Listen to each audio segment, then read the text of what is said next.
Ang hangin sa Vatican ay malamig ngunit mabigat sa pag-asam, parang may hinihintay ang lahat na hindi nila maipaliwanag. Sa gitna ng dambuhalang plaza ng São Pedro, libo-libong tao ang nagtipon, kanya-kanyang dalang dasal, kanya-kanyang lihim na tanong. May mga bata na mahigpit ang kapit sa kamay ng kanilang mga magulang, may mga matatandang tila ba natutunan ng basahin ang mga himig ng pagkakataon sa tunog ng kampana. Ako man, isa lang sa napakaraming tao roon, ay hindi makaiwas na magtanong sa sarili kung anong kakaibang mangyayari ngayong araw. Sa entablado, makikita si Papa Leo Rassi, matikas ngunit hindi nakakatakot, mapagmatsyag ngunit may aura ng lalim na parang nakikita niya ang bawat sulok ng puso ng bawat isa sa amin. Hindi ko mawari kung bakit, ngunit alam kong hindi ito magiging karaniwang pagtitipon. Anak, ano kaya ang sasabihin ng Santo Papa ngayon? Mahina at parang takot itanong ng matandang babae sa tabi ko sa kanyang apong lalaki. Siguro po, tungkol sa pagmamahalan at pag-asa, sagot ng bata, iniangat ang ulo na puno ng inosenteng pananabik. Pumailan lang ang isang malambing na tunog ng organ, tanda ng pagsisimula. Huminto ang lahat, walang nagsasalita, walang tumatawa. Ang katahimikan ay parang kumot na bumalot sa buong plaza, mahigpit ngunit hindi malamig. At sa gitna nito, humakbang si Papa Leo Rassi palapit sa mikropono.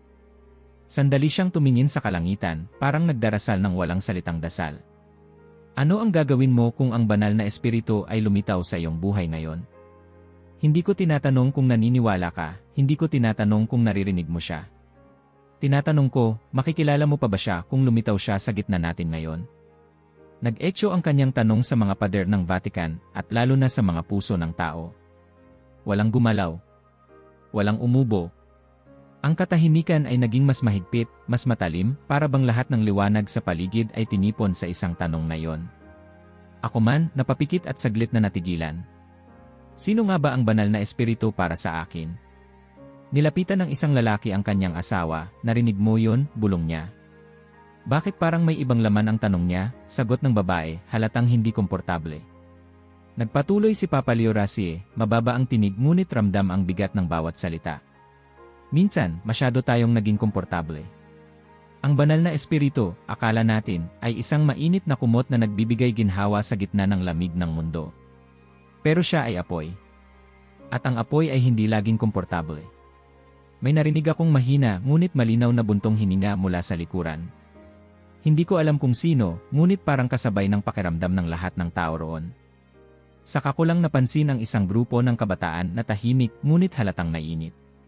Isa sa kanila ang bumulong, baka magpatawa siya mamaya, parang dati. Ngunit hindi iyon ang nangyari. Tayo ba, tanong muli ng Papa, ay naging alipin na ng ating mga nakasanayang gawain tuwing linggo. Tayo ba ay nagmimistulang kandila na maganda sa simula ngunit, pagdating ng hapon, ay wala ng init.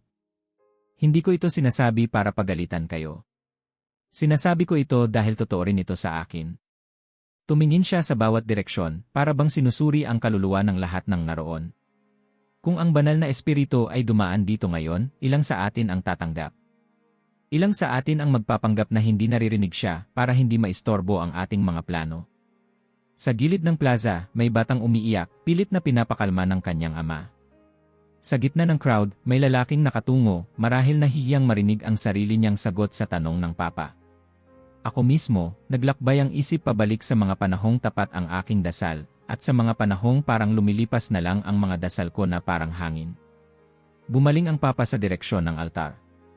Kapag dumating ang banal na espiritu, hindi siya nananahimik sa tabi mo. Siya ay dumarating upang guluhin ka, baguhin ka, pasiglahin ka, sunugin ang lahat ng iyong mga takot, at turuan kang magmahal ng totoo. Muling natahimik ang lahat, pero ngayong mas mabigat, parang sabay-sabay na huminto ang mga puso sa pagtibok. Naramdaman ko ang bigat ng mundo sa aking balikat, at alam kong hindi lang ako ang ganito. Parang naramdaman kong lahat ng lihim ng bawat isa ay biglang lumitaw sa hangin. Sa gitna ng katahimikan, may isang matandang madre na biglang tumayo. Ama, anong dapat naming gawin? Malinaw ang tinig niya, ngunit may panginginig. Lahat ay napalingon. Ang Papa ay ngumiti, ngunit ang mga mata niya ay parang ilaw na tumagos sa gabi. Iyan ang unang tanong. Ang kasunod na tanong ay, handa ka bang sumagot? Sa pagkakataong iyon, ang katahimikan ay hindi na mapakali. Sa bawat sulok ng plaza, makikita mo ang mga tao na nagtataka, bakit parang ibang-iba ngayon? May mga nagkatinginan, may mga yumuko, may mga nagdasal ng tahimik. Ako, hindi ko namalayang tumulo ang luha ko.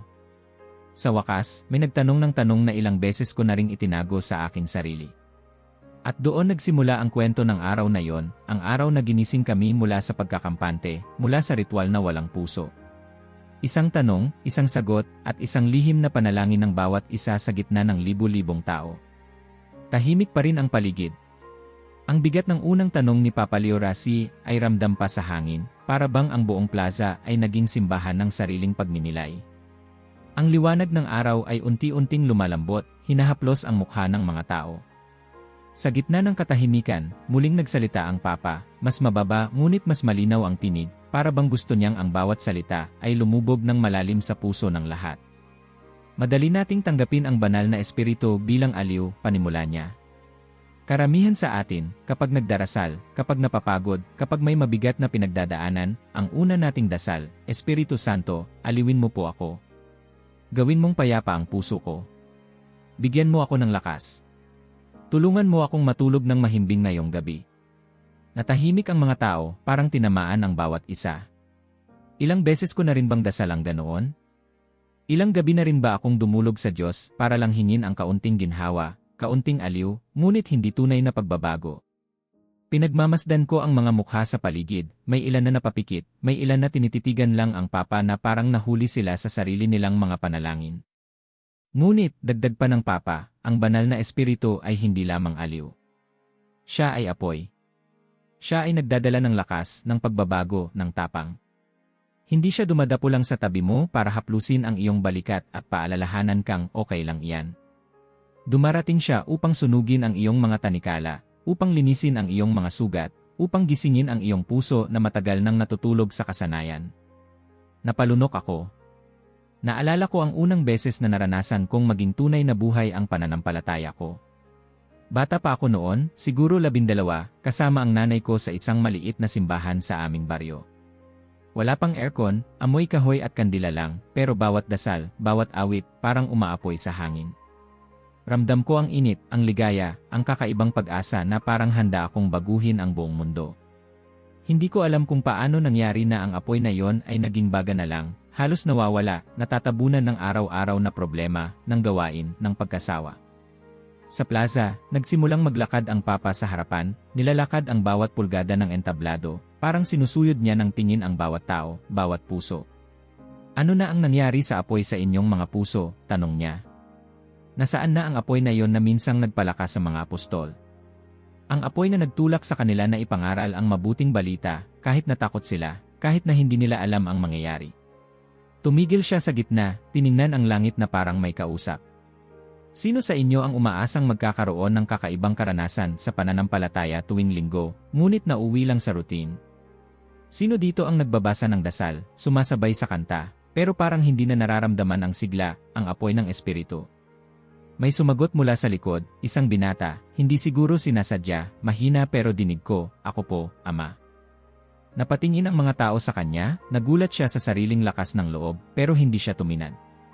Walang masama sa paghingi ng aliw, sagot ng Papa, ngunit kung hindi mo hinahayaan ang espiritu na baguhin ka, manatili kang pareho, parang kandilang hindi nauubos, walang liwanag, walang init, walang epekto. Nag-ikot ang tingin ko, nakita ko ang ilang nanay na yakap ang kanilang mga anak, may mga tatay na tila biglang naging seryoso, marahil naalala ang mga panahong sila rin ay nag-aapoy ang pananampalataya, pero ngayon, puro pagod na lang ang nararamdaman. Hindi ba't napakadali nating maging kampante, tuloy ng Papa? Napakadaling magtago sa simbahan, magdasal ng mga dasal na hindi na dumadaan sa puso.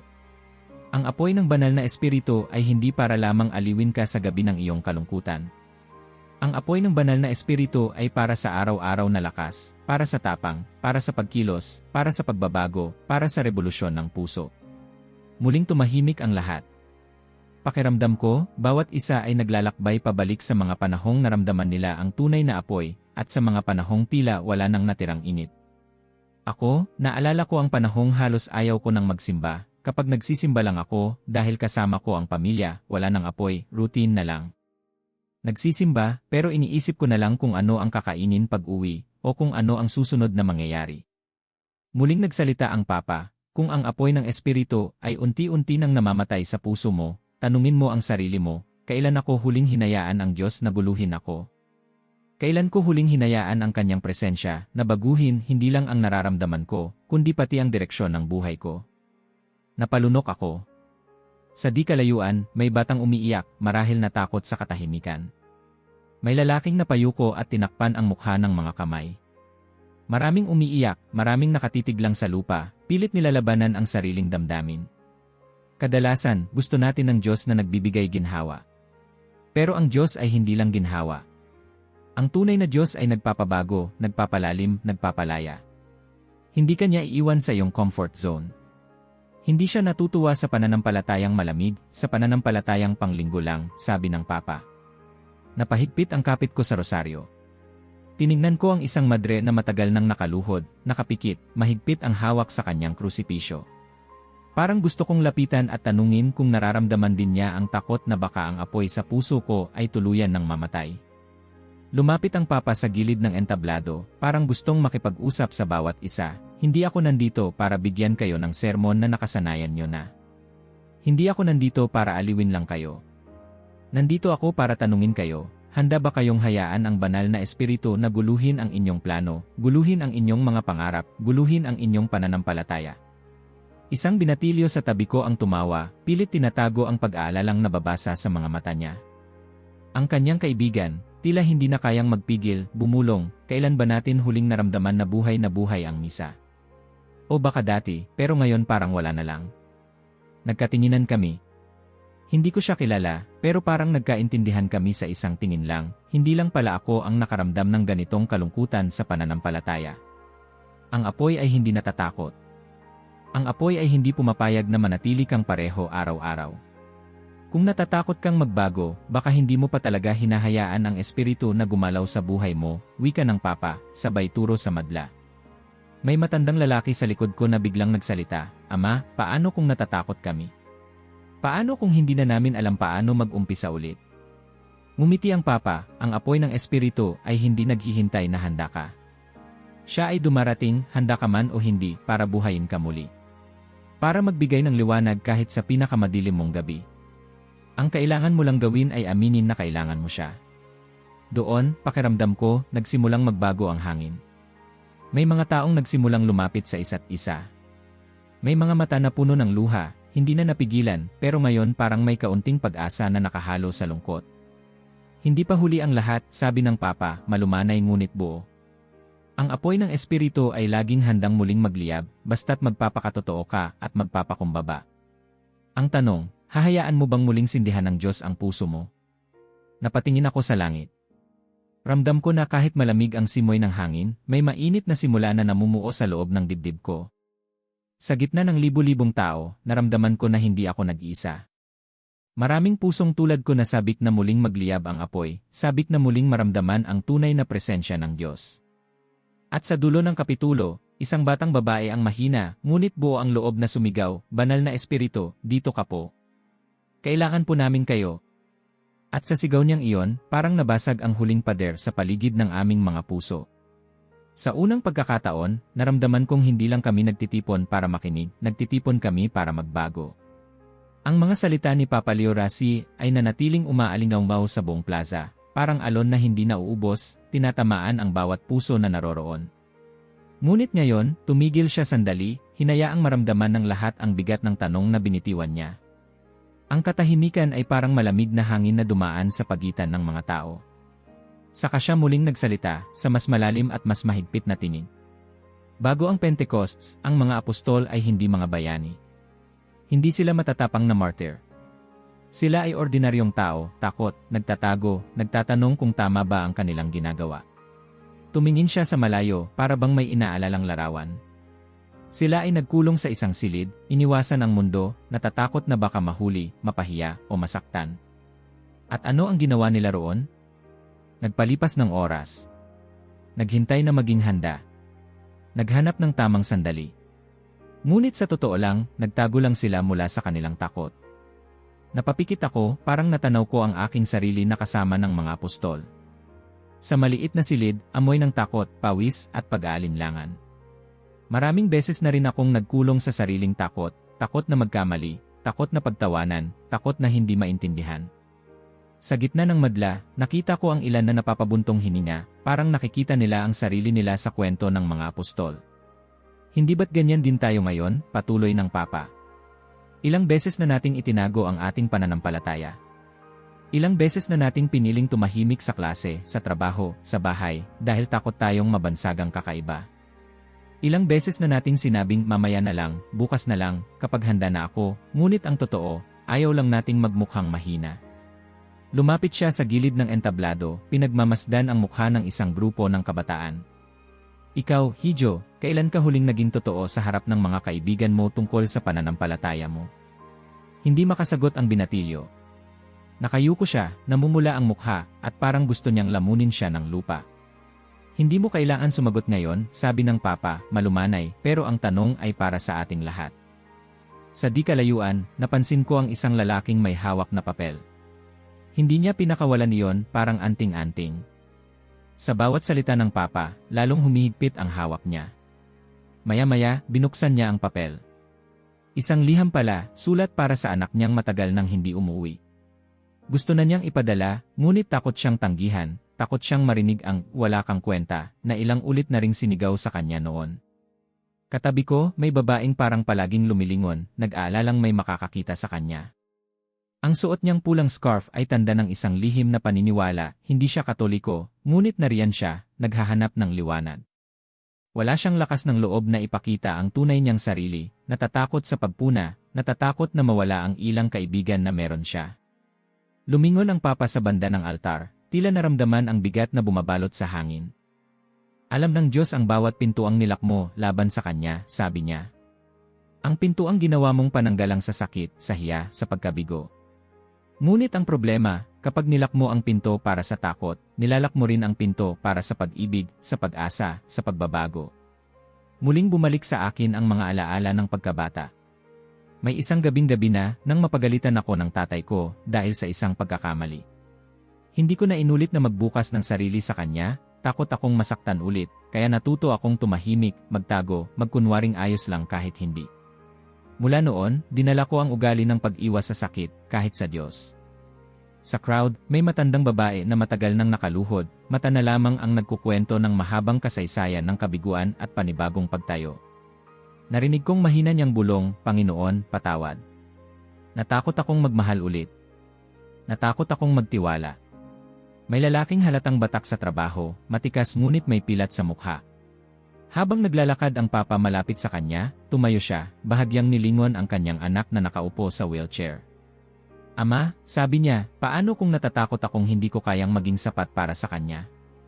Ngumiti ang Papa, nilapitan siya at marahang hinawakan ang balikat. Ang lakas ay hindi kawalan ng takot. Ang lakas ay ang kakayahang tumayo kahit takot ka.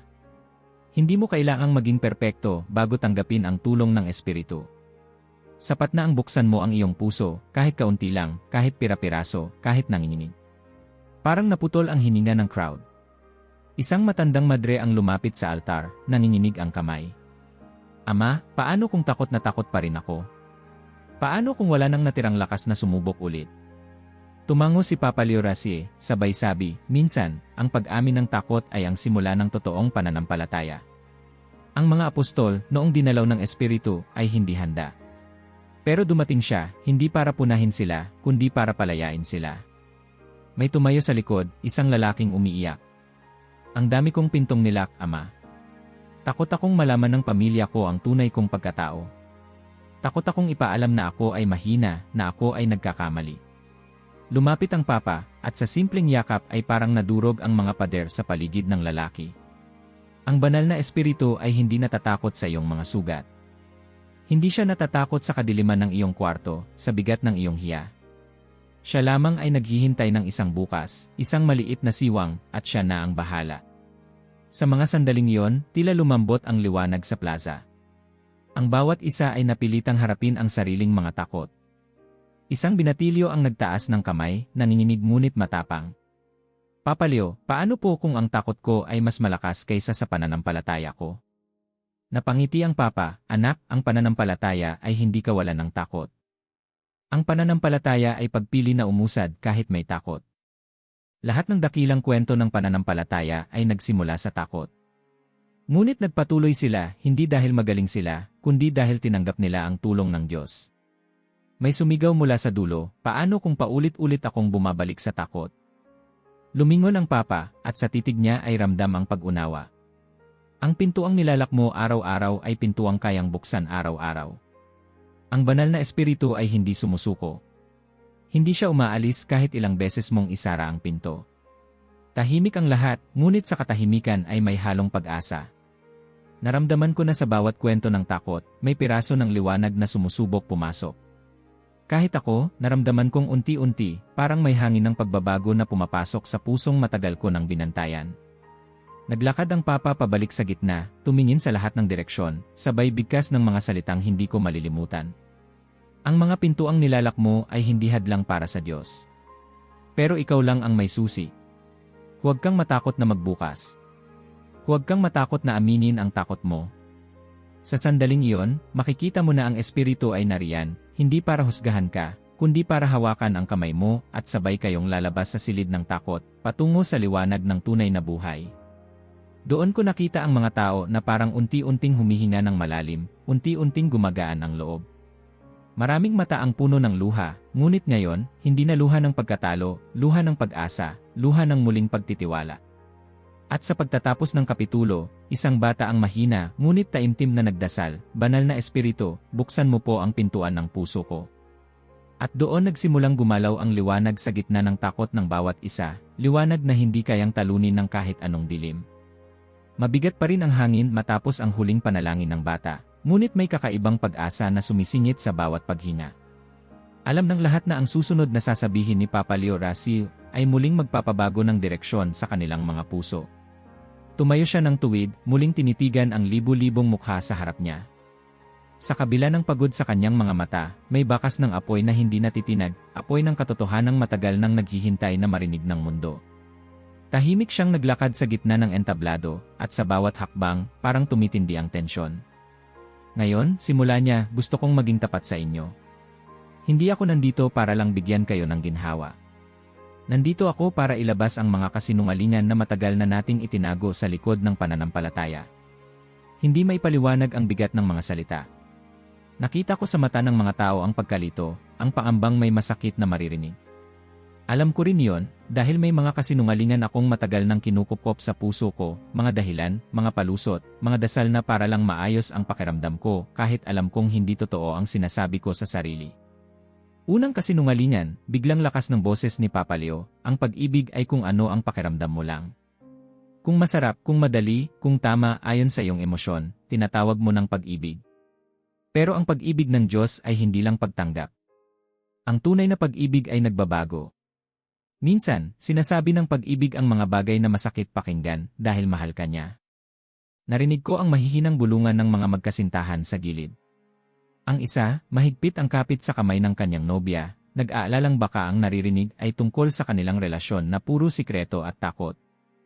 Ang babae, pilit na umiti, ngunit kitang-kita sa mata niya ang alinlangan. Bilang Kristiyano, nagtatago tayo sa ideya na basta mahal mo, tama na. Pero hindi ito ang sinasabi ng Diyos, dagdag ni Papa. Madalas, ginagamit natin ang salitang pag-ibig para bigyang katwiran ang mga bagay na alam nating mali.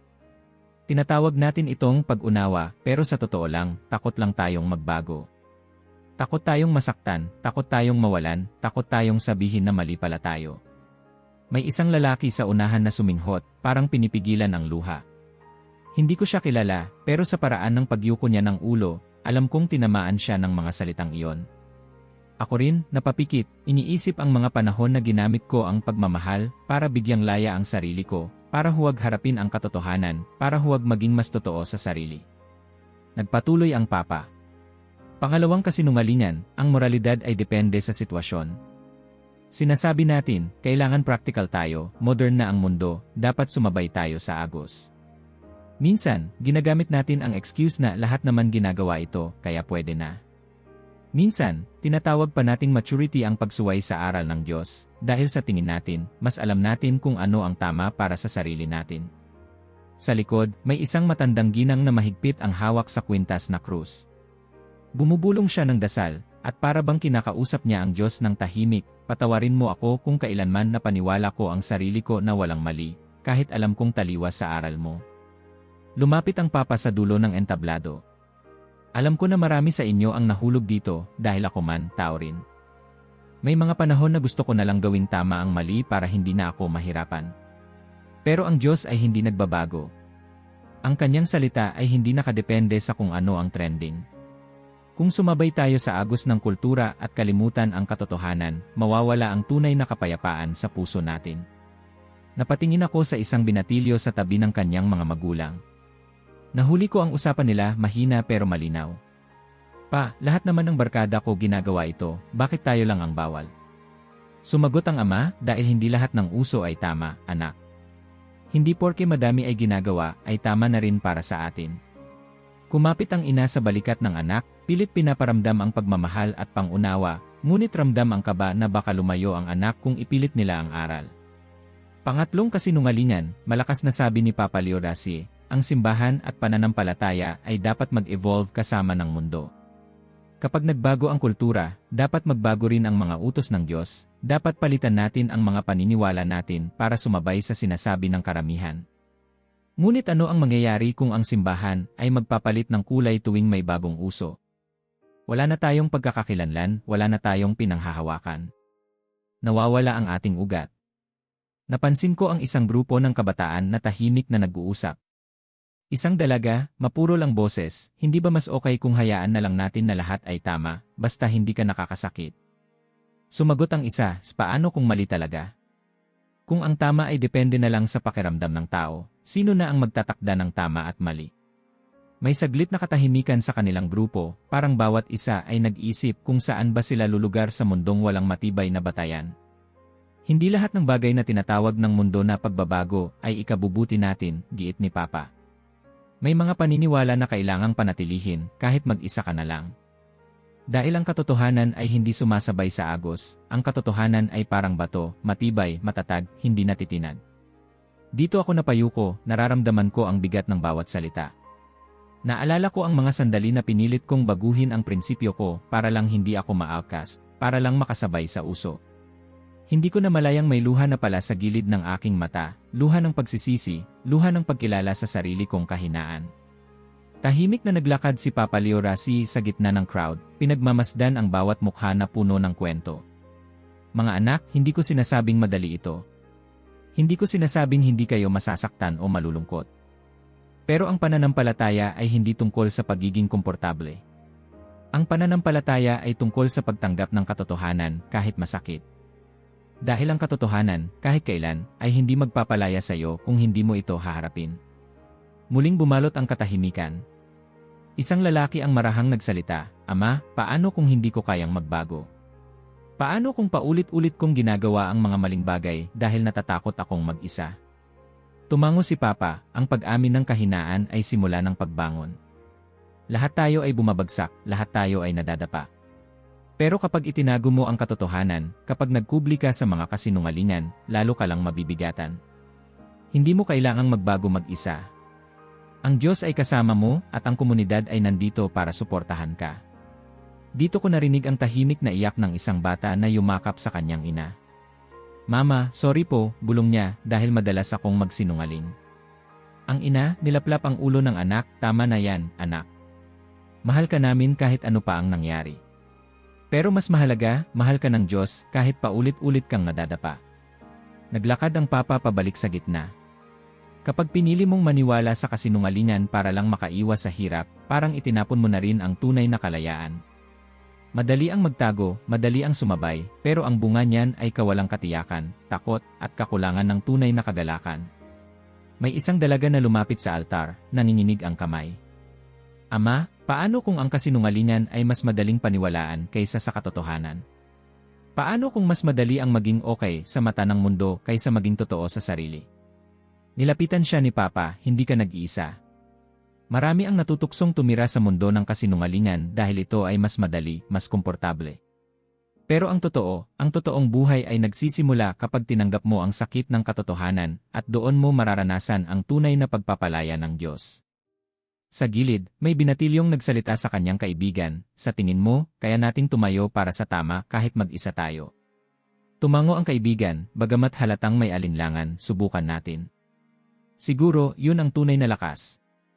Dahan-dahang bumalik si Papa Liorasi sa harap ng lahat, tinig na puno ng pag-asa at tapang, kung ang simbahan ay binubuo ng mga taong handang tumayo para sa katotohanan, kahit masakit, kahit mahirap, kahit hindi tanggap ng mundo. Doon lamang natin mararanasan ang kapangyarihan ng banal na espiritu. Naramdaman ko ang kilabot sa aking balat, ang bigat ng katotohanan na parang sumabog sa buong plaza. Napansin kong marami sa paligid ko ay nagkatinginan, naghawakan ng kamay, at sa katahimikan ay nagkaroon ng hindi maipaliwanag na pagkakaisa. Hindi man madali, hindi man komportable, pero sabay-sabay naming naramdaman na ito ang simula ng tunay na pagbabago. Sa huling sandali ng kapitulo, narinig ko ang mahina, ngunit matatag na bulong ng isang batang babae, "Ayoko na ng kasinungalingan, Panginoon. Tulungan mo akong maging totoo." At parang doon, sa gitna ng pagtanggap sa sakit ng katotohanan, nagsimula ang unti-unting paghilom ng puso ng bawat isa. Ang liwanag ng araw ay nagiging gintong guhit sa mga gilid ng plaza ng São Pedro. Ramdam ko ang kakaibang katahimikan na nagmumula hindi sa kawalang emosyon, kundi sa lalim ng mga tanong na iniwan ng Papa sa aming mga puso. Lahat ay tila nag-aabang, marahang humihinga, takot muling marinig ang susunod, ngunit sabik din sa katotohanang alam nilang kailangan nila. Ngumiti si Papa Liorasi, marahan ngunit puno ng pag-asa, at lumapit siya sa harapan ng madla. Hinawakan niya ang kanyang pectoral cross, at sandaling pumikit, para bang sinasariwa ang isang alaala. Nang muling bumukas ang kanyang mga mata, boses na mahina ngunit matatag ang umalingaw-ngaw. "Alam nyo, sa aming bayan noon, may isang punong napakaganda. Malago, malilim, matibay ang mga sanga. Lahat ng dumadaan ay humahanga. Maraming bata ang naglalaro sa ilalim nito, maraming matatanda ang nagpapahinga sa lilim. Para sa lahat, ito ang simbolo ng lakas at sigla. Ngunit isang araw, sa gitna ng malakas na bagyo, bumagsak ang punong iyon. Napakabilis, parang wala lang. Nang tinignan namin, napag-alaman namin na ang puno ay nabubulok na pala sa loob. Maganda sa labas, ngunit wasak na wasak sa loob. Wala na palang ugat na matibay, puro bulok na lang. Naramdaman ko ang kilabot sa aking mga braso. May biglang sumagi sa isip kong mga alaala, mga sandaling pilit kong pinapakita na maayos ako, masaya, buo, kahit sa totoo lang, naglalakad ako sa gilid ng sariling pagguho. At hindi lang ako, nakita ko sa mga mukha ng tao ang takot, ang sakit, ang pagkahiya na marahil sila rin, tulad ko, ay marupok sa kalooban, kahit maayos ang hitsura sa labas. Nagpatuloy si Papa, iyan ang panganib kapag masyado tayong naging abala sa itsura ng ating pananampalataya. Kapag naging mahalaga na lang ay sumabay, umayon, magpakitang tao. Kapag ang ugat ay hindi na lumalalim, kapag ang relasyon sa Diyos ay hanggang rito na lang, itinuro niya ang dibdib, hindi rito, at itinapat ang kamay sa pusod, sa pinakailalim. Maraming nag-aasam ng bunga ng espiritu, pag-ibig, kagalakan, kapayapaan, pagtitiis, kabutihan, katapatan, kahinahunan, pagpipigil sa sarili. Gusto nating ngumiti, maging magalang, maging mabait sa social media, mag-post ng inspirational quotes. Pero kapag dumating ang bagyo, kapag nasubok ng tunay na pagsubok ang ugat ng pananampalataya, doon mo makikita kung sino ang may tunay na lakas, at sino ang parang punong malago ngunit bulok sa loob. Tahimik akong napaupo. Pumasok sa isip ko ang huling unos ng buhay ko, yung panahong halos mamatay sa bigat ng problema. Akala ng lahat okay lang ako, kasi nakangiti ako sa labas, kasi hindi ako nagpapahalatang natatakot, pero sa totoo lang, gabi-gabi akong umiiyak, humihingi ng tulong na hindi ko alam kung may makakarinig. Sa gitna ng kadiliman, napansin kong unti-unti pala akong naubusan ng ugat, napuputol sa pinagmumulan ng lakas, dahil puro sarili ko na lang ang pinakikinggan, hindi ko na hinayaang bumaba ang pananampalataya ko sa mas malalim na lugar. May matandang lalaki sa malapit, marahan ngunit ramdam mo ang bigat ng bawat galaw. Sa gilid niya, may batang babae na mahigpit ang kapit sa kamay ng kanyang lola, halatang may sakit, ngunit mahina ang ngiti. "Lola, paano po kung palaging may bagyo?" bulong ng bata. Ngumiti ang matanda, nilapat ang palad sa dibdib ng apo. "Kailangan lang, iha, malalim ang ugat. Kasi kahit anong bagyo, hindi ka basta-basta matutumba." Narinig ng Papa ang usapan at lumapit, ngumiti sa bata. "Ang mga punong malalim ang ugat ay hindi natatakot sa bagyo, anak. Yuyuko sila, minsan mapuputol ang sanga, pero hindi sila bumabagsak agad. Kasi ang lakas nila ay hindi lang sa taas, nasa ilalim, nakatago, nakaugat sa lupa. Ganyan din ang buhay ng tao. May mga nagsimulang umiyak. Isang binata, siguro mga 20, lumapit sa altar at marahang sumandal. Ama, buong buhay ko sinubukan kong magpakatatag sa harap ng lahat. Hindi ko pinakita na mahina ako, pero ngayon, pakiramdam ko parang isang bagyong malakas na lang ang kulang at babagsak na ako. Nilapitan siya ng papa, pinatong ang kamay sa balikat. Hindi masama ang umiyak, anak. Hindi kasalanan ang mapagod. Ang mahalaga, alam mong saan ka babalik, saan ka hihingi ng lakas. Kapag ang ugat mo ay kay Kristo, kahit anong bagyo, kahit magiba ang lahat, may panibagong simula palagi. Nakita ko ang mga magulang na mahigpit na yakap ang mga anak, ang mga kabataang nagtititigan na parang ngayon lang nagkaintindihan. Lahat kami, nagtanong sa sarili, saan ba ako nakaugat? Panglabas lang ba ang pananampalataya ko? Nagpatuloy ang papa, hindi lang ito tungkol sa personal na buhay. Tignan niyo ang komunidad, ang simbahan, ang mundo. Ilang beses na tayong tinamaan ng bagyo, giyera, kalamidad, pandemya, kahirapan, pagkakawatak-watak. Ilan na ang bumigay? Ilan na ang tumayo uli? Hindi ba't kapag malalim ang ugat ng komunidad, kapag ang puso ay isa, mas madaling tumayo kahit ilang beses matumba? Sumagi sa isip ko ang aming baryo noong lumindol. Halos lahat ng bahay ay nawasak, pero may isang maliit na simbahan na hindi natumba. Hindi pinakamalaki, hindi pinakabago, pero pinakamatibay. Doon nagtago ang mga tao, doon nagsama-sama, doon nagsimula uling tumayo. Doon ko unang naranasan ang kapangyarihan ng pagkakaisa, hindi dahil sa istruktura, kundi dahil sa panalangin, sa sama-samang pag-iyak, sa sabay-sabay na pag-asa. Lumapit ang isang ginang, malalim ang paghinga, Papa, paano kung nabubulok na ang ugat? Paano kung puro sakit na ang baon-baon, puro kasalanan na lang ang naipon sa puso? Lumuhod ang papa sa harap niya, hinawakan ang mga kamay. Hindi huli ang lahat. Ang lupa ng Diyos ay may kayang pagalingin ang pinakabulok na ugat. Ang pagpapatawad ng Diyos ay abot hanggang kailanman. Kailangan lang mong aminin, harapin, at hayaang bumalik ang ugat sa tamang lupa. Huwag kang matakot magsimula muli. Ang bunga ng Espiritu ay hindi para sa perpekto, kundi para sa handang magpakumbaba at magbukas ng puso. May batang lalaki na tahimik na nanonood, lumapit sa nanay niya. Mama, paano po kung hindi ko alam kung ano ang ibig sabihin ng malalim ang ugat? Tumawa ang ina, niyakap siya. Anak, ibig sabihin lang nun, araw-araw mong hinihiling kay Jesus na siya ang mag-alaga sa puso mo. Hindi lang tuwing linggo, hindi lang kapag may problema, araw-araw, kahit walang nakatingin. Napangiti si Papa, at parang napuno ng ginhawa ang hangin. Tandaan ninyo, mga anak, hindi pinipilit ng Diyos ang pagbabago. Pero siya ay naghihintay, palaging nag-aanyaya. Kung ang pananampalataya mo ay puno ng takot at pag-aalinlangan, simulan mo sa maliit, isang dasal, isang pagbubukas ng puso, isang pagsuko ng sakit.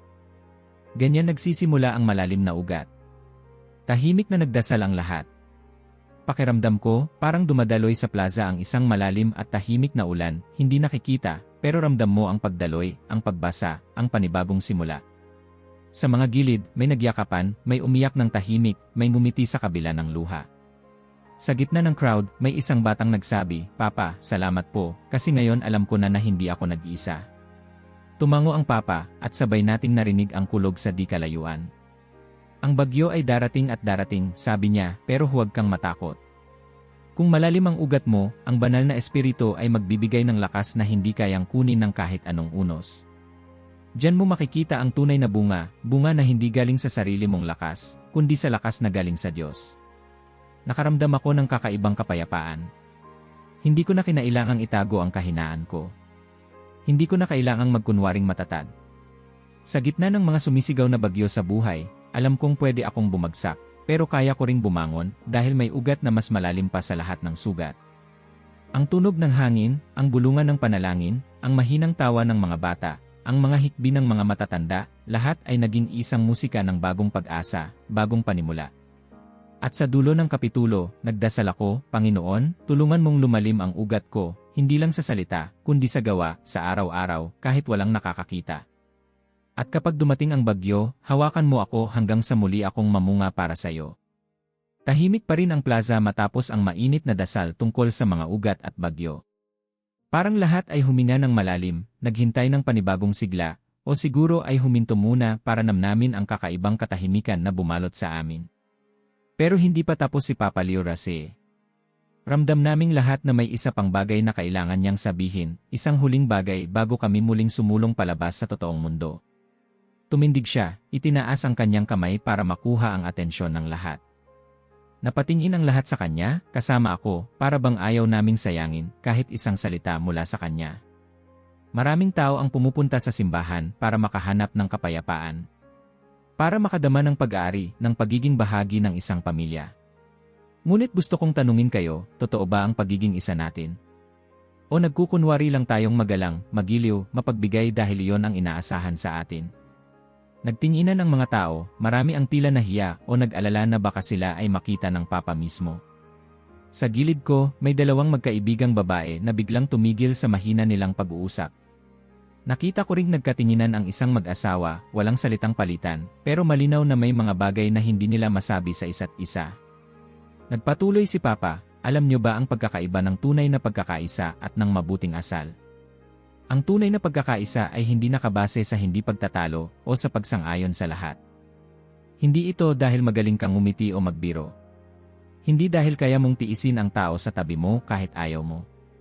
Ang pagkakaisa ay lumalalim kapag ang sentro ay hindi tayo, kundi si Jesus.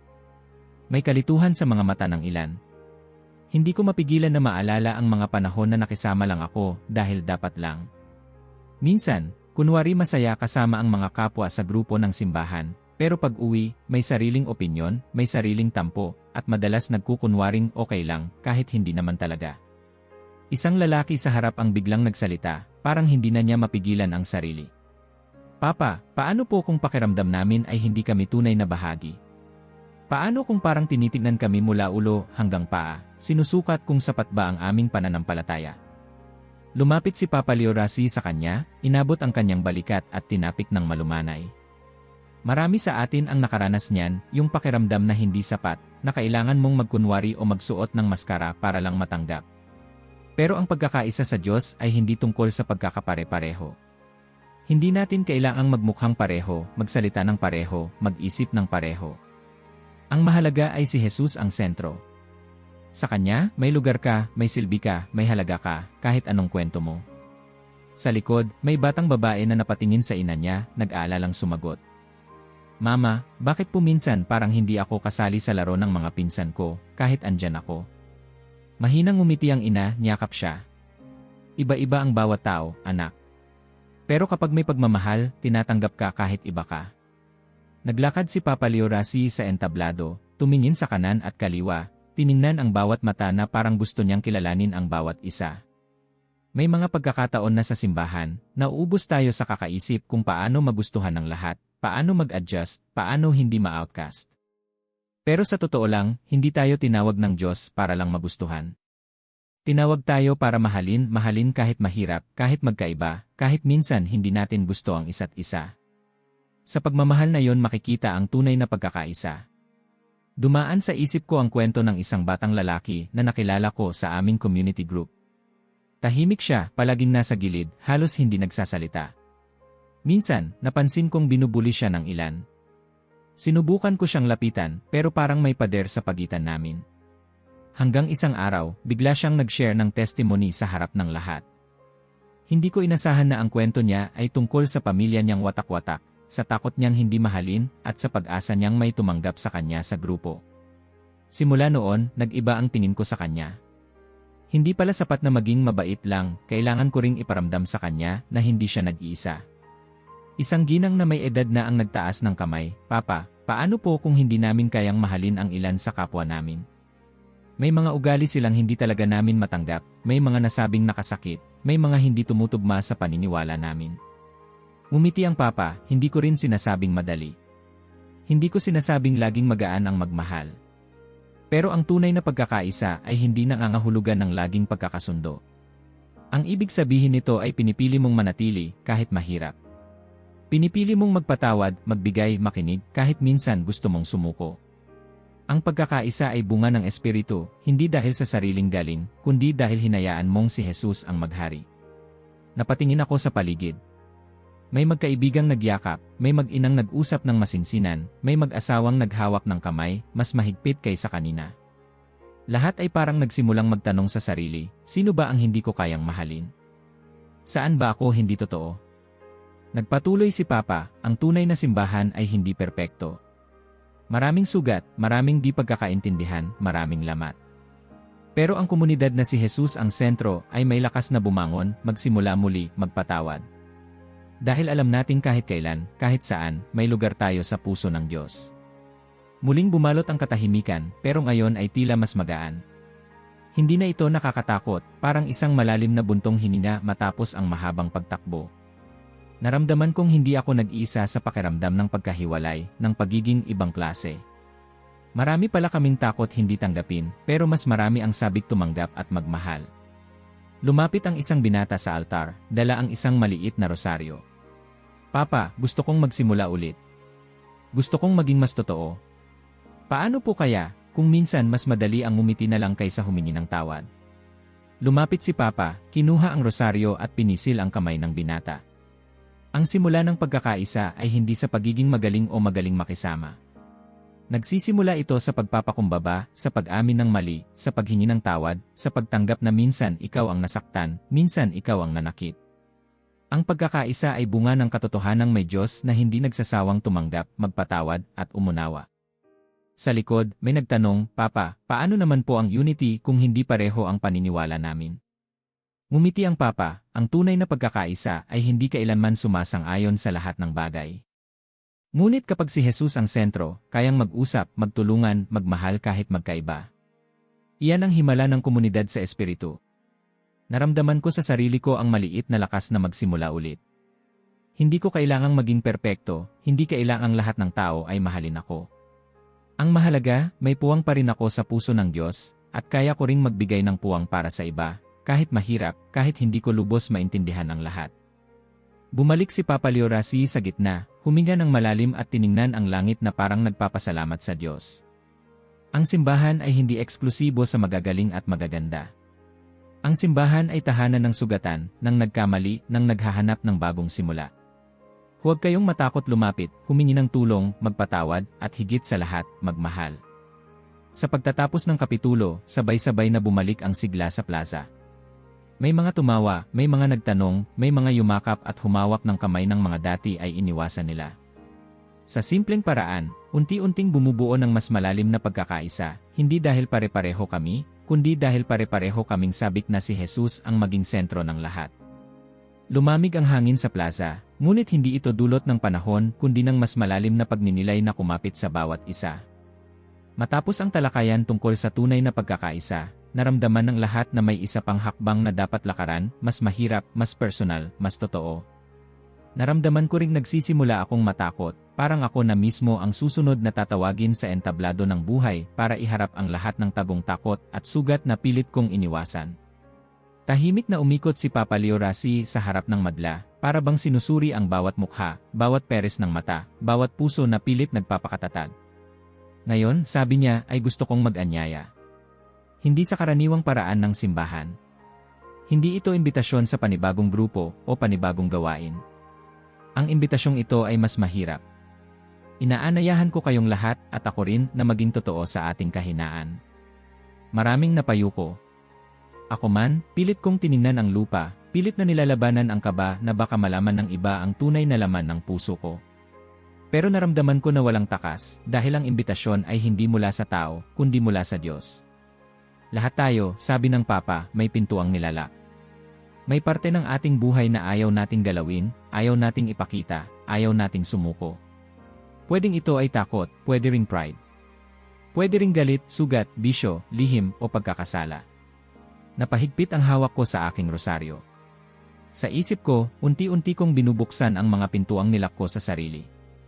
Isa-isa kong naalala, takot na mapahiya, takot na masaktan, takot na hindi matanggap, galit na hindi mapatawad, ugali na pilit kong tinatago dahil natatakot akong hindi maintindihan ng iba. Marami pala akong pinto. Marami pala akong lihim na sinusubukang itago kahit sa sarili ko. Tumigil ang Papa sa gitna, umupo sa hagdang bato ng entablado, at tumingin ng diretsyo sa amin. Hindi na siya Papa Leoracie, parang ama lang na gusto kang kausapin ng masinsinan, walang putol, walang palamuti. Anong pinto ang nilalak mo, anak? Tanong niya, mahina ngunit matalim. Sa likod, may babaeng matagal ng tahimik. Bigla siyang napaiyak, hindi na napigilan. Nilapitan siya ng kaibigan, mahigpit na niyakap. Hindi ko kayang patawarin ang sarili ko, ama, iyak niya. Sa dami ng maling ginawa ko, parang hindi ako karapat-dapat sa liwanag. Lumapit si Papa, dahan-dahan, at umupo sa tabi niya. Ang pintong sinasara mo ay hindi kayang talunin ang banal na espiritu. Hindi siya natatakot sa dilim ng puso mo. Huwag mong kalimutan, ang liwanag ay pumapasok kahit sa pinakamaliit na siwang. Tahimik na napahikbi ang ilan. Naramdaman ko ring biglang bumigat ang dibdib ko. Ilang beses ko bang sinubukang ikubli ang mga sugat ko sa dasal? Ilang gabi na bang ako lang ang nakakaalam ng tunay kong pagod, takot, o kasalanan? Ngayon, sabi ni Papa, subukan nating pangalanan ang ating mga pinto. Sino ang nilamon ng pride? Sino ang hindi kayang humingi ng tawad, kahit alam niyang siya ang mali? Sino ang hindi kayang magpatawad, kahit pilit niyang ikinukubli na okay lang? May binatilyong tahimik na tumayo, nanginginig ang boses, ako po, Ama. Takot akong aminin na mahina ako. Takot akong humingi ng tulong dahil iniisip kong dapat ako ang malakas para sa pamilya ko. Tumayo si Papa, nilapitan ng binata, at tinapik ang balikat nito. Hindi mo kailangang mag-isa, anak. Ang pintong nilalak mo ay may susi, at ang susi ay pag-amin. Nagsimula ang isang alon ng pag-amin. Isa-isang lumalapit ang mga tao, walang hiya, walang takot, parang napalaya ng mismong katotohanan ng kanilang kahinaan. Isang matandang lalaki ang nagsalita, Ama, hindi ko kayang tigilan ang bisyo ko. Maraming beses kong sinubukan, maraming beses akong nabigo. Ngumiti si Papa, hindi ka pinipilit ng Diyos na maging perpekto bago ka mahalin. Ang tanging hinihiling niya ay huwag mong itago sa Kanya ang sugat mo. Huwag mong pigilan ang espiritu na pumasok. Magsimula ka sa pag-amin, iyon ang unang hakbang sa pagpapalaya. Nakatingin ako sa paligid. May mag-asawang magkahawak kamay, nanginginig ang boses ng lalaki, Mahal, sorry, matagal kong nilak ang puso ko sa'yo. Natakot akong magkwento ng tunay kong nararamdaman. Umiyak ang babae, ngunit ngayon ay may ngiti, salamat at sinubukan mo pa ring magbukas. Ang mga eksenang ito ay parang mga munting milagro. Hindi mga himala ng instant na paggaling, kundi mga himala ng pagbubukas, ng unti-unting paglaya, ng muling pagtitiwala na hindi ka nag-iisa kahit sa pinakamadilim mong gabi. Ako, dahan-dahan kong sinimulan ang sariling inventaryo. Isinulat ko sa isip ang mga pinto, pride, galit, inggit, hiya, pagsisisi, at takot. Pinangalanan ko ang bawat isa. Napaluhod ako, hindi para ipakita sa iba, kundi para sa sarili ko, para maramdaman kong, kahit minsan, kailangan kong humarap sa sarili kong sugat. Hindi ko alam kung paano magsimula, Panginoon, bulong ko sa dasal. Pero narito ako. Ito ang mga pintong matagal ko nang nilak.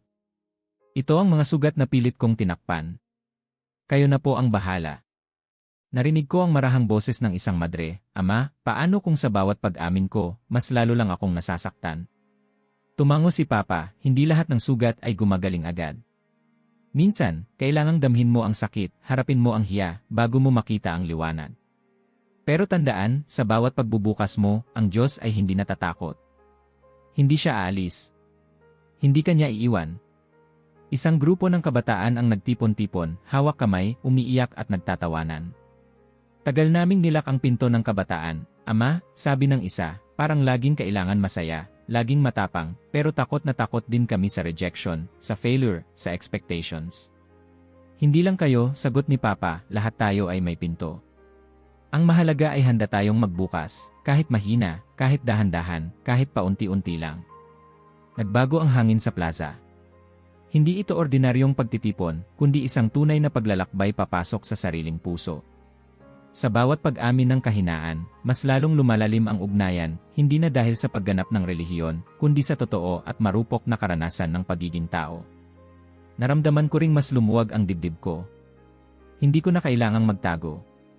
Hindi ko na kailangang takutin ang sarili ko sa bawat pintong pilit kong inilalak. Napaiyak ako, ngunit kasama ng luha ay ang kakaibang ginhawa, parang inalisan ako ng bigat na matagal kong pasan.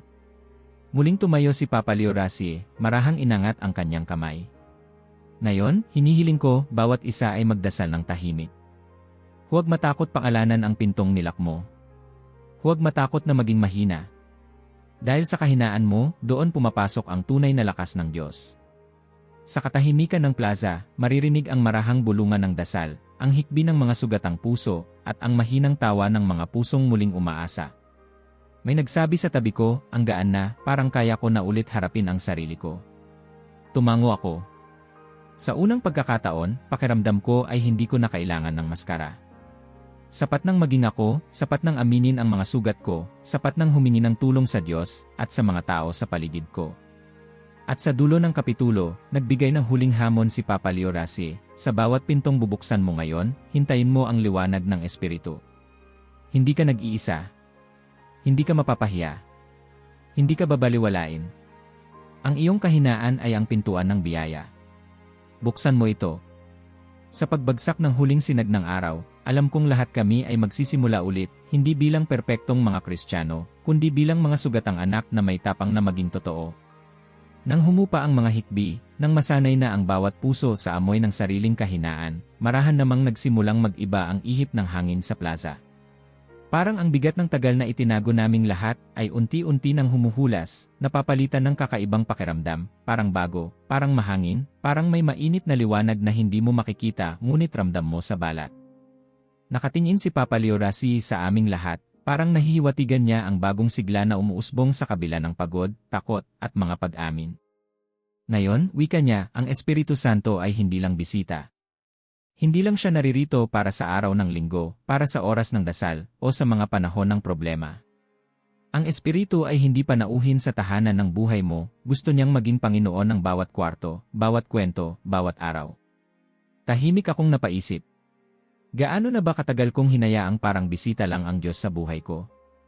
Magagalang akong magdasal tuwing linggo, nagsisindi ng kandila tuwing may kailangan, nagbabasa ng salita ng Diyos kapag may problema.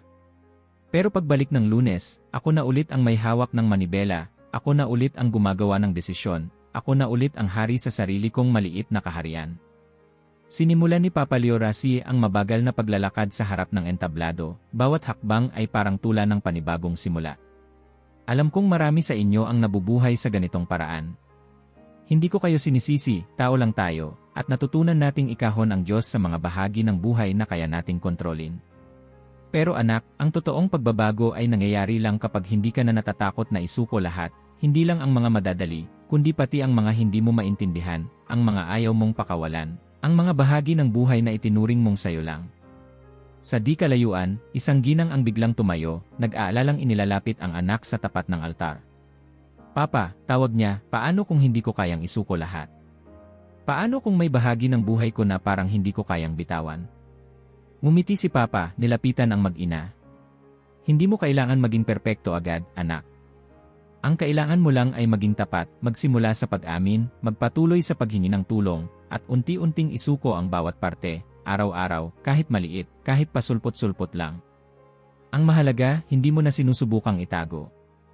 Naririnig ko ang mga bulungan ng mga tao.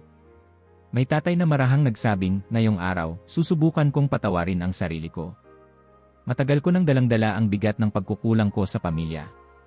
May isang binata namang humawak sa kamay ng kaibigan niya, pasensya na, matagal akong nanahimik sa problema mo.